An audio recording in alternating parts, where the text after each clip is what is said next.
우리는 예수님을 하나님이라고 알고 있고 또 예수님은 특별한 존재라고 생각하기 때문에 성경에 나타나는 예수님의 삶이 어떻게 보이는지 정확히 알지는 못합니다.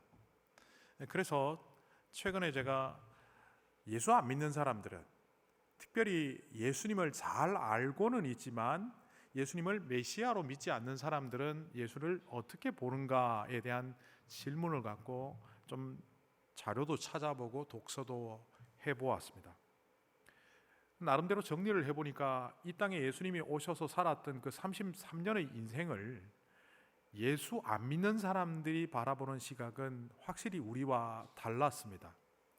특별히 먼저 예수님을 메시아로 지금도 받아들이지 않고 있는 유대인들, 그리고 유대 학자들이 예수님을 평가해 놓은 문서들 혹은 논문들을 접해보면 크게 몇 가지로 나누어지지만 길게 할 것 없이 딱 하나로 요약해보면 예언자이기는 하지만 그는 실패한 예언자라고 그들은 바라보고 있었습니다. 제가 예전에 쿠란을 공부한 적이 있었는데 쿠란에도 보면 예수님이 소개되어 있습니다. 마리아의 아들 예수라고 나와 있습니다. 그런데 쿠란에서도 말하는 예수는 실패한 예언자입니다. 하나님이 그를 보낸 것은 맞는 것 같지만 그가 이 땅에 와서 행한 일들을 보면 그렇게 높이 평가할 수 없다는 겁니다. 이렇게 정통 학문이나 정통 종교에 속한 사람들도 예수님을 그렇게 평가하는 반면, 평가하고 있는 것과 동시에 기독교에서 파생된 사입이나 이단들도 예수님을 거의 대부분 실패자로 평가합니다. 자기들의 교주를 돋보이게 하기 위해서 예수님의 사역이 실패했고 예수님의 삶이 실패했기 때문에 그것을 보완하기 위하여 이슬람교는 마호멧이 필요했고 또 사이비 교단들은 그 교주가 필요했다라고 말합니다. 그렇다면 종교를 학문적으로 그리고 객관적으로 바라보고 있는 이 종교학자들은 예수의 생애를 어떻게 바라보고 있을까 찾아보았습니다. 많은 종교학자들이 기독교라는 종교의 창시자를 바울로 여기고 있는 것 아십니까? 예수교라고 해서 예수는 상징적인 인물일 뿐 기독교의 토대, 기독교의 가치관, 기독교의 교리를 닦은 사람, 기초를 든든히 세운 사람은 사도 바울이라고 말하는 종교학자들이 꽤 있습니다. 그러니까 종교학자들이 볼 때도 예수님은 크게 성공한 바가 없는 사람이라는 겁니다. 왜 우리들이 보는 시각과 종교학자들 혹은 유대인들이 바라보는 예수님을 메시아로 받아들이지 않는 사람들이 바라보는 시각이 왜 이렇게 차이가 클까요? 그 이유는 거의 하나입니다. 예수를 믿지 않는 사람들은 예수님의 생애가 십자가에 달려 죽은 이후 그걸로 끝났다라고 여기기 때문에 예수의 십자가가 어떤 사건을 유발하기 위한 도화선이라는 사실을 모른 채 하나님의 구원 역사를 완성하기 위한 장치로서의 예수님의 십자가 사건을 모른 채 그것을 단지 예수님의 죽음이라고만 바라보았기 때문에 우리와는 상당히 다른 시각을 갖고 있습니다. 그래도 저는 또 좀 더 보았습니다. 그들이 예수님을 실패자라고 말하는 근거는 어디서부터 왔는가? 찾아보니 그들의 근거는 우습게도 성경으로부터 나왔습니다. 첫 번째 근거를 그들은 겟세마네 동산에서 도주하고 배신한 제자들을 통해서 들었습니다. 겟세마네 동산에서 예수님이 체포될 당시 예수님의 제자들은 도주해버렸습니다. 그 도주는 바로 배신을 의미했습니다. 배신하고 도주한 이 제자들을 세우기 위하여 예수님은 무려 3년 동안 동행하며 그들을 키웠는데도 불구하고 예수는 십자가 사건에 들어가기 전 겟세마네 동산의 체포됨으로 인해서 결국 모든 제자들이 도망가 버리는 실패로 끝났다는 겁니다. 가장 가까이 양육했던 제자들이 도망하고 배신한 이것은 바로 예수 사역의 실패를 보여주는 거다. 이렇게 첫 번째 근거를 들고 있습니다. 두 번째 근거는 우리가 이미 보았던 누가복음 10장 이하에 나오는 세 도시 이야기를 통해서 근거를 대고 있었습니다. 예수님이 사역했음에도 불구하고 고라신, 베세다, 가버나움이 회개하지 않는 것을 예수님께서 질책하는 말씀이 누가복음 10장 13절 이하에 나옵니다. 너희들이 어찌 지옥에 가까이 가느냐, 이런 식의 표현을 통해서 회개하지 않는 가버나움, 고라신, 베세다를 나무라셨습니다. 그런데 종교학자들은 이것이 바로 예수가 실패한 근거라는 겁니다. 남쪽 유다 사람들에게는 그렇게 많은 시간을 투자하지 않았기 때문에 그들로부터 배척당한 것은 이해가 간다. 그러나 가장 많은 시간과 정성을 쏟았던 북쪽 갈릴리 지역 사람들로부터도 배척을 당했다면 예수의 3년생에, 아니 33년생에는 실패로 끝난 것이 아닌가, 이렇게 평가를 하고 있었습니다. 그리고 가장 큰 실패를 바로 오늘 말씀과 연관해서 그들은 찾고 있었습니다. 오늘 말씀에 예수님의 측근 제자들이 있었습니다. 예수님의 측근 제자들은 대략 한 70명 정도로 봅니다. 우리가 알고 있는 12명의 사도뿐만 아니라 70여의 제자들이 있었던 것이라고 성경은 말할 때 그 12이 포함된 70명이냐 12를 빼고 70명이냐 논쟁점이 있기는 하지만 어쨌든 12명을 포함해서 70이라고 보통 봅니다. 그런데 그 70명의 제자 그룹들 중에 상당수가 오늘 말씀에 보면 이탈하는 장면을 볼 수 있습니다. 오늘 말씀 66절 끝절에 이렇게 되어 있습니다. 제자 가운데 많은 사람이 떠나갔고 더 이상 그와 함께 다니지 않았다. 이것을 제가 공동번역 개정판으로 읽어볼 테니까 한번 들어보십시오. 이때부터 많은 제자들이 예수를 버리고 물러가시며 더 이상 따라다니지 않았다. 따라다닌다, 추종한다, 이 말이 제자라는 말과 동일한 의미입니다.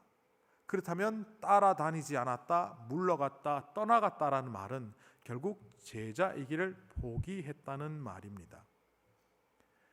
왜 이토록 많은 제자들이 갑자기 떠나게 된 것일까요?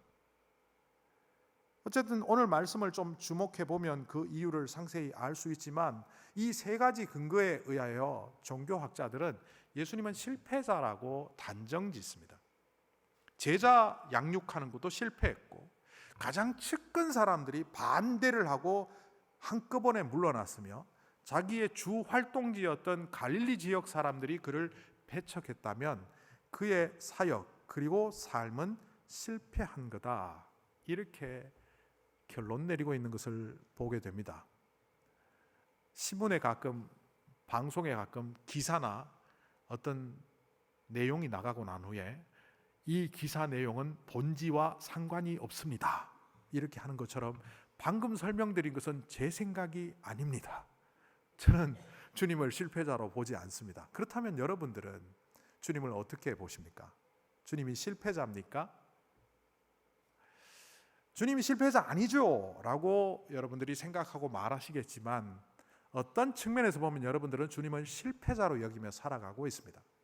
많은 그리스도인들이 내가 예수님께 기도하고 간구하고 매달렸지만 내 삶을 바꿔주시지 않을 때, 경제적 문제가 해결이 되지 않고 건강의 문제가 해결이 되지 않고 사람들과의 관계 속에서 닥치는 어려움들을 극복할 수 없는 그 상황 속에 그대로 내버려두는 하나님, 예수님을 만나면 그들은 예수님 하나님이 나와는 상관없는 사람이라고 느끼며 살아갑니다. 그리스도인임에도 불구하고. 이런 상태를 다르게 표현하면 자기가 믿는 하나님, 자기가 믿는 예수님을 실패자로 간주하며 살아가는 사람입니다.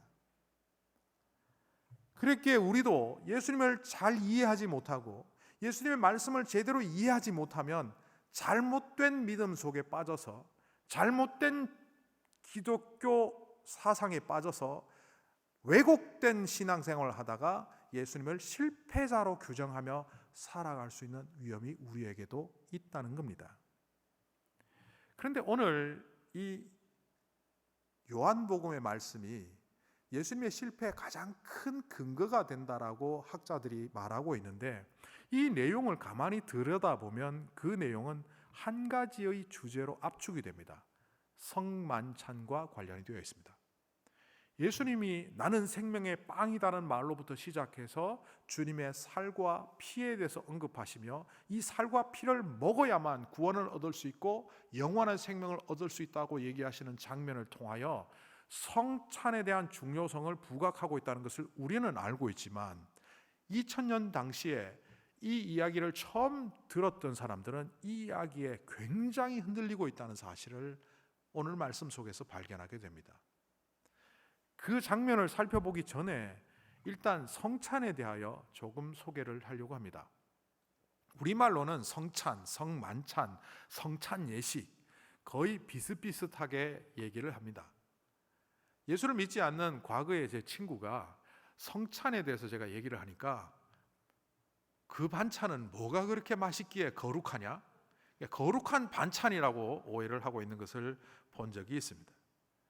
우리말로는 성찬식이 좀 규명하기가 어렵지만 영어로 접근해 보면 이 성찬의 의미를 보다 더 분명히 알 수 있습니다. 성찬이라는 것을 가장 흔하게 쓰는 보편적인 용어는 유카리스트입니다. 유카리스트는 사실 영어가 아니고 헬라어 단어입니다. 헬라어에서 감사, 기쁨이라는 의미로 유카리스트를 사용하는데, 이 감사의 의미를 성찬식을 뜻하는 용어로 사용했습니다. 그러니까 초기 신약 교회는 죽어 마땅한 우리들이 예수 그리스도를 통하여 구원을 얻고 주님이 십자가에 죽으시는 그 장면을 살과 피로 구체화시켜서 이 살과 피인 빵과 포도주에 참여하는 것이 구원의 감격을 누리는 사건이라고 느껴서 이 유카리스트, 성찬은 곧 감사라고 표현한 겁니다. 두 번째 성찬을 의미하는 영어의 커뮤니온이라고 있습니다. 주로 홀리 커뮤니온이라고 붙이는데, 이 커뮤니온도 보면 컴, 함께라는 접두사와 유니온, 연합하다라는 말이 합쳐져서 함께 연합하는 것이라는 의미를 갖고 있습니다. 떡과 잔을 우리가 그리스도인으로서 함께 참여함으로 우리가 하나가 된다는 겁니다. 흩어져 있던 우리들이 예수 그리스도로 말미암아 서로 생각과 사상과 살아가는 형편이 다른 우리들이 예수 그리스도의 보혈로 말미암아, 예수 그리스도의 십자가 사건으로 말미암아 하나의 교회가 되는 것, 그것을 홀리 커뮤니온이라고 합니다. 그러니까 이 커뮤니온은 결국 성도의 연합, 성도의 교제에 초점이 있는 의미로 성찬을 말하고 있습니다. 세 번째는 Lord's Supper이라는 단어입니다. 주님의 만찬, 이런 뜻인데, 이것은 자격이 없는 우리들에게 예수님께서 초청하셔서 자격을 부여해 주셨다는 측면에서 주님의 초청에 초점을 맞추고 있지만, 결국은 주님의 성찬에는 자격 있는 자가 참여하는 것이 아니라 누구든지 참여할 수 있다는 개방성을 의미합니다.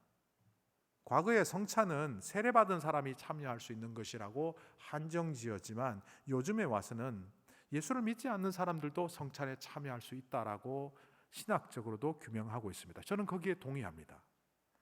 최후의 만찬에 예수님을 배신했던 가룟 유다도 있었지 않습니까?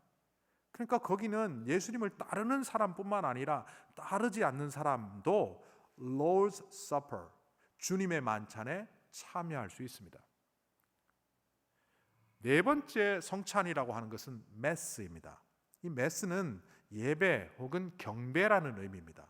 제가 크리스마스라는 단어를 분석하면서 크라이스트와 메스가 결합된 거다. 그래서 그리스도를 경배하는 날, 그리스도에게 예배드리는 날이라는 의미다라고 분석해 드린 적이 있습니다. 이 메스는 예배입니다. 결국 이 성찬은 신약교회가 발생하면서 이것을 예배의 시작, 예배의 전부로 보았습니다. 요즘 우리는 예배하면 찬양과 말씀을 떠올리지만, 초기 신약교회는 모이면 함께 떡을 떼고 기도하였더라. 사도행전에 나오는 것처럼 모이면 그들의 공동식사, 우리와는 조금 다른 형태의 공동식사를 하며 주님께 예배드리기를 시작했기 때문에 이 성찬 자체가 곧 예배라는 뜻으로 메스라는 단어를 사용합니다. 이 네 단어를 압축해 보면 결국 성찬은 우리에게 어떤 겁니까? 자격 없는 우리들이 주님의 보혈의 공로로 초청받아 참여하는 예식이며, 이 예식을 통하여 구원의 감격을 감사하며, 또한 이 성만찬을 통하여 주의 은혜가 세상을 향하여 강물처럼 흘러가도록 하는 그런 복음의 통로의 예식이라는 것을 정리할 수 있습니다. 그런데 안타깝게도 이 성찬식은 기독교 박해의 가장 큰 이유가 되었다는 겁니다.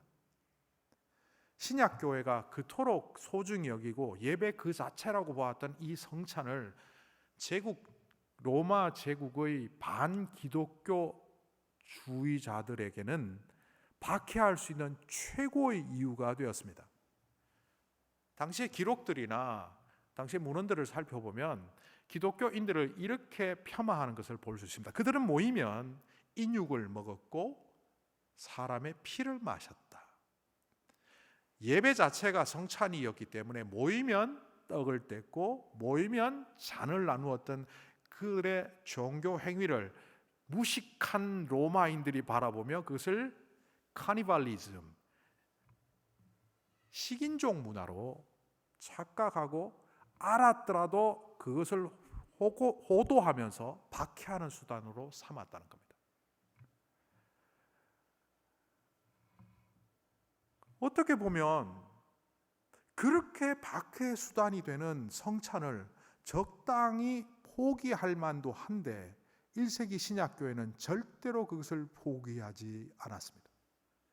심지어 2세기, 3세기가 되도록 그들은 성찬을 포기하지 않은 채 결국 성찬을 통하여 마치 목숨을 잃고 교회가 실패하는 그 지경이 되도록 핍박의 현장에서도 성찬을 계속했던 그들의 모습을 봅니다.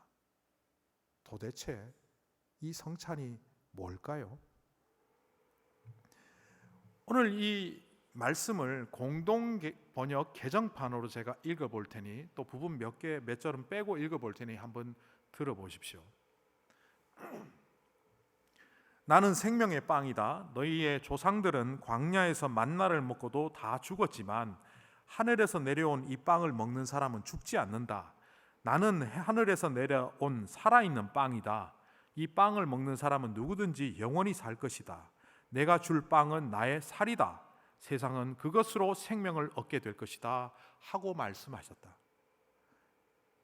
저는 이 말이 이해가 되거든요. 제가 상당히 똑똑한 것 같습니다. 여러분도 이해되시죠? 이게 어떤 의미인지. 그런데 당시에 예수님을 수행하던 제자들은 깜짝 놀랐습니다. 놀란 게 아니라 서로 싸웠습니다. 52절에 이렇게 기록합니다. 유대인들이 이 말씀을 듣고 이 사람이 어떻게 자기 살을 우리에게 먹으라고 내어줄 수 있단 말인가 하며 서로 따졌다. 이 따졌다란 말은 우호하는 그룹과 비우호 그룹들이 싸웠다는 말입니다. 어떤 사람들이 이랬을 거예요. 예수님 하신 말씀이 정확히 무슨 뜻인지 모르겠지만 그래도 그냥 기다려 봅시다. 한쪽에서는 지금 말도 안 되는 소리를 하고 있는데 이걸 우리가 따라가야 돼요? 못 따라가. 그런데 예수님이 이 상황을 보시고 다시 말씀하십니다. 예수께서는 다시 이렇게 말씀하셨다. 정말 잘 들어두어라. 만일 너희가 사람의 아들, 그러니까 예수님을 말합니다. 사람의 아들의 살과 피를 먹고 마시지 않으면 너희 안에 생명을 간직하지 못할 것이다. 그러나 내 살을 먹고 내 피를 마시는 사람은 영원한 생명을 누릴 것이며 내가 마지막 날에 그를 살릴 것이다. 내 살은 참된 양식이며 내 피는 참된 음료이기 때문이다. 내 살을 먹고 내 피를 마시는 사람은 내 안에서 살고 나도 그 안에 있다. 이렇게 말씀을 정리하시니까 제자들이 더 흥분했어요. 그리고 이렇게 말합니다. 이렇게 말씀이 어려웠어야 누가 알아들 수 있겠는가 하며 수군거렸다. 제가 설교를 했는데 여러분이 전혀 알아듣지 못하는 황당한 이야기를 하고 있다면 아마 나가면서 그러실 거예요. 나 이거 못 다녀. 무슨 목사 설교가 저래. 알아듣지를 못하겠어. 예수님이 하신 말씀에 대하여 이 제자들이 이런 부정적인 반응을 내어놓는 것을 또 예수님께서 보셨습니다. 그리고 61절에 이렇게 말씀하십니다. 예수께서 제자들이 당신의 말씀을 못마땅해 하는 것을 알아채시고 내 말이 너희의 귀에 거슬리느냐? 내가 하늘로 올라가면 너희들은 어떻게 반응하겠느냐? 왜 이 말은 풀어보면 너희들의 생각 범주 안에 내 말을 가두어 놓고 있는 너희들이 잘못이다. 그러면서 예수님께서 63절에 이렇게 말씀하십니다. 육적인 것은 아무 쓸모가 없지만 영적인 것은 생명을 준다. 내가 너희에게 한 말은 영적인 것이며 생명이다. 예수님께서 하신 말씀이 우리는 이미 2000년 교회의 역사 속에서 여러 사람들이 풀어내었고 이미 우리는 배워서 이해할 만한 이야기로 다가왔지만 처음 이 사건을 접하고 이 이야기를 들은 제자들은 도저히 따라갈 수 없다라고 결정하는 계기가 되었습니다. 결국 이들은 대부분 떠나버렸습니다. 70명의 제자들 중에 몇 명이나 남았을까 상상을 해보았는데 대략 한 58명 정도 떠났을 것 같다. 이런 생각을 그냥 추산해 보았습니다. 요한복음 6장 66절로 오늘 말씀은 끝나지만 6장 67절에 이렇게 이야기가 나오거든요. 예수께서 12제자에게 물으셨다. 너희도 떠나려느냐? 다 떠나고 12명만 남은 것이 아닐까? 저는 이 광경을 통해서 생각해 보았습니다. 얼마나 많은 사람들이 떠났는지 모르는 상황입니다. 이 제자들은 왜 떠났을까요? 예수님을 따르는 이유는 성공을 위하여 따라가는 겁니다. 예수님을 믿으면 예수님이 권력을 잡았을 때 나도 권력의 한 가지를 차지할 수 있고 예수님이 물 위를 걸으시고 기적을 행하시는 장면을 볼 때 나도 그 기적의 현장의 주인공이 될 수 있다는 꿈을 갖고 걸어갔는데 오늘 이 살과 피, 성만찬에 관한 이야기는 실패의 이야기거든요. 종교학자들이 얘기하는 것처럼 이 성만찬 때문에 기독교는 사실 핍박의 대상이 되었고 결국 초기 교회가 무너지는 결과를 낳았다라고 말을 합니다. 여러분 아시지 않습니까? 1세기 기독교가 얼마나 64년경부터 시작되어서 핍박을 받았는지요. 그때 네로 황제가 기독교를 핍박하면서 내세웠던 것이 바로 인육을 먹는 자들과 같이 할 수 없다는 겁니다. 인류 역사 속에서 식인 문화를 법적으로 허용하는 문화는 거의 없었습니다. 로마도 마찬가지입니다. 인육을 먹는 것을 허락하지 않았습니다. 그런데 기독교인들이 인육을 먹는 아주 수준 낮은 사람들이라고 호도하며 그들을 없애버리려고 할 때 조금 합리적이고 계산이 있는 사람들이면 우리 성찬 말고 딴 걸로 예배 드립시다. 이렇게 나올 수 있었을 겁니다. 그런데도 불구하고 이들은 그 실패를 그대로 답습하며 성찬에 또 성찬에 성찬을 이어가다 순교하고 핍박받는 자리로 갑니다. 도대체 이 성찬이 뭘까요? 제가 성찬 때 부를 찬양을 좀 찾아보려고 하다가 한 찬양곡을 만났는데 이 찬양곡의 가사가 너무나 좋아서 앞으로 성찬식 때 불러보려고 합니다. 굉장히 신학적이면서도 시적입니다. 이 가사를 읽어드릴 테니까 한번 들어보십시오. 1절과 2절이 내용이 차이가 있습니다.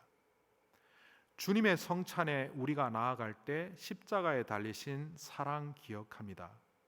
내어주신 살과 피를 함께 먹고 마실 때 예수님 우리 안에 거하시네. 2절입니다. 주님의 성찬에 힘입어 나아가네 부활의 증인되어 평화의 빛 비추네. 보여주신 발자취를 따라 삶을 나누며 세상의 이웃되어 살아가리. 1절에서 성찬에 우리가 나아갈 때라는 것은 성찬의 참여자로 들어간다는 겁니다. 그래서 주님의 살과 피를 경험하고 결국은 예수가 우리 안에 살고 있는 그런 공동체가 되겠다는 겁니다. 그런데 2절은 주님의 성찬에 힘입어 나아가네 세상으로 나아간다는 겁니다. 주님의 성찬에 참여한 우리들은 이제 여기에 머무르지 말고 세상으로 나아가야 되는데, 세상에 나아가서 우리는 부활의 증인이 되고 평화의 빛이 되어서 주님이 보여주신 그 발자취를 따라감으로 세상의 이웃들과 더불어 복되게 살아가야 된다는 것을 노래합니다. 저는 이것을 보면서 1세기 신약교회 성도들이 가졌던 성찬에 대한 태도를 이보다 더 잘 보여줄 수 있을까 생각하게 되었습니다. 한 사람이 이런 글을 썼습니다.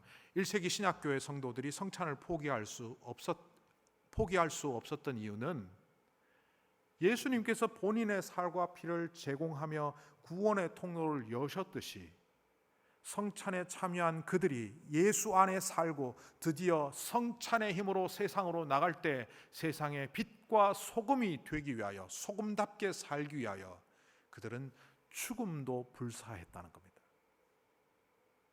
결국 1세기, 2세기 지나며 로마 제국은 그토록 기독교인들을 박해했음에도 불구하고 실패와 실패의 성찬으로 이어지는 교회였음에도 불구하고 교회는 사라지지 않고 점점 흥왕했습니다.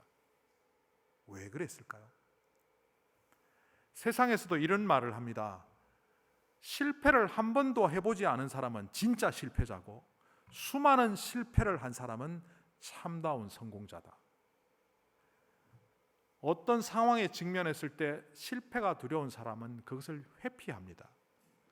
그래서 모두 회피해서 한 번도 실패한 적은 없지만 그의 인생은 말 그대로 실패자입니다. 그런데 그 상황에 직면해서 실패할지라도 도전하고 또 도전하고 또 도전해서 한 번의 실패, 10번의 실패, 100번의 실패를 했지만 그 실패의 경험으로 한 번 크게 성공하면 그 사람은 결국 성공자가 됩니다.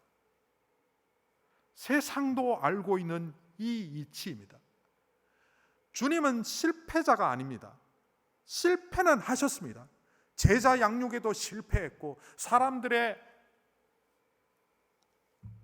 인정받는 것에도 실패했고, 주변에 가장 가까운 제자들을 말씀을 사역을 통하여 이해받는데도 실패했습니다. 그러나 그 실패는 사실 미련한 자들을 살리기 위한 미끄럼이라는 사실을 결국 알게 됩니다. 십자가 사건이 끝이 아니라 십자가 사건 이후 부활하시고, 그 부활하심으로 그 어리석은 많은 사람들을 살리시기 위하여 자기의 살과 피를 찢으시고 흘리셨다는 그 이유를 분명히 알고 보면 주님의 그 실패는 우리의 성공, 하나님의 구원 역사의 성공을 위한 도구였음을 우리는 보게 됩니다. 요한복음 6장 67절에서 예수님은 12제자에게 물으셨습니다. 너희까지도 떠나가려고 하느냐? 그때 베드로가 대답했습니다. 주님, 우리가 누구에게로 가겠습니까? 우리는 영생의 말씀이 있습니다. 선생님, 당신이 가르쳐 주신 하나님의 거룩한 분심을 우리가 믿고 그 말씀에 입각하여 살아갈 겁니다. 베드로가 베드로다웠습니다. 모두가 떠나가는 그 자리에 내가 이해하지 못하지만 주님이 말씀하신 그 말씀에 입각하여 당신을 하나님이 보내신 메시아로 믿으며 함께 걸어가겠습니다. 우리 한울림 교회는 드디어 예배당을 갖고 이 자리에 서 있습니다. 우리에게 이 예배당을 주셨으니 할렐루야! 라고 하고 싶지만 하지 않겠습니다. 이 예배당이 우리의 올가미가 되지 않도록 조심해야 되는 자리이기 때문입니다. 오늘 일부 예배 마치고 기분이 어떠냐고 묻는 분에게 저는 그렇게 말했습니다. 실감이 나지 않습니다. 아직 우리 교회 안 갔습니다. 꿈인지 생신지 모르겠습니다.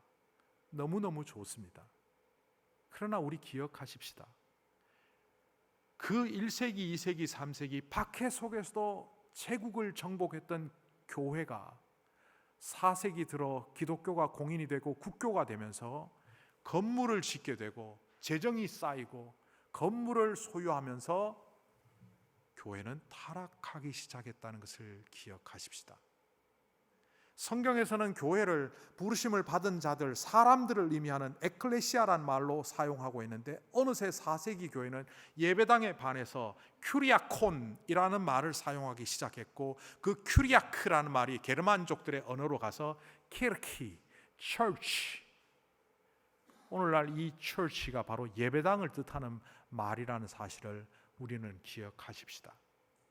주님이 이 예배당을 주신 이유는 너무나 감사하고 좋고 정말 교회에 오고 싶은 마음이 들 정도로 이 예배당이 마음에 들지만 이 예배당에 현혹되지 말고 이 예배당을 통하여 영혼권하여 제자 삼는 교회로서의 본질을 회복하고 이 세상에 정의와 평화와 사랑을 전할 수 있는 복음의 공동체로 연합하여 감사하는 공동체로 서라고 우리에게 이 예배당을 허락하셨다는 것을 반드시 기억하라고 주님은 오늘 이 아침에 알려주십니다.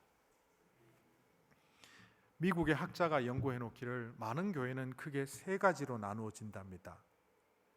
미셔널 처치, 패스토럴 처치, 메인터넌스 처치.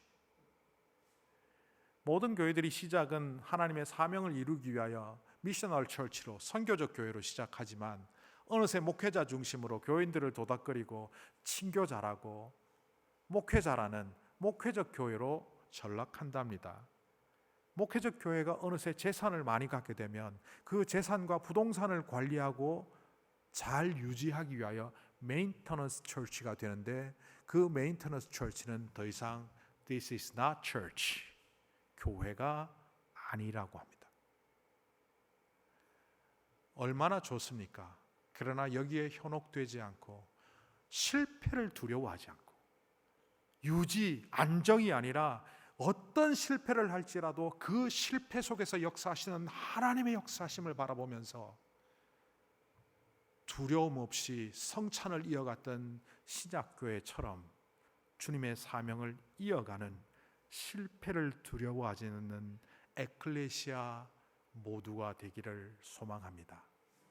바로 그런 교회를 통하여 이 지역도 이 땅도 복을 누릴 수 있기 때문입니다.